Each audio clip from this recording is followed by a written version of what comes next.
सर्वसामान्यांच्या हक्काचा आवाज जागर जनस्थान। जेलरोड भागातील मोगल हॉस्पिटल येथे चारचाकी वाहनाचे टायर फुटल्याने मोठा अपघात झाल्याची घटना दिनांक 2 जानेवारी रोजी दुपारी 1:30 वाजेच्या दरम्यान घडली आहे। सुदैवाने यात कुठलीही जीवितहानी झालेली नसली तरीही चारचाकी वाहनाचे मोठे नुकसान झाले आहे।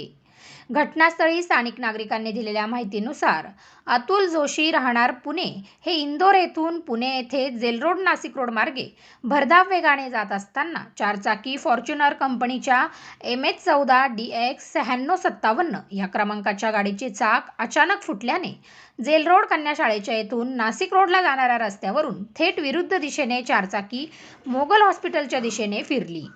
चारचाकी थेट डिवायडरला जाऊन आदळल्याने चारचाकी वाहनाचे मोठे नुकसान झाले, परंतु सुदैवाने या दरम्यान कुठलीही चारचाकी वाहन किंवा मोटरसायकल चालक आडवे न आल्याने मोठी जीवितहानी टळली। जेलरोड या रस्त्यावरून दुपारच्या सुमारास मोठी वर्दळ असते।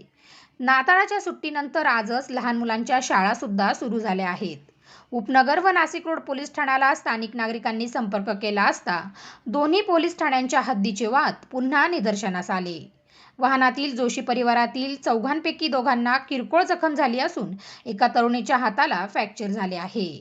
रस्त्याच्या मधोमध चारचाकी वाहन अडकल्याने काही तास रस्त्यावर वाहतूक कोंडी निर्माण झाली होती।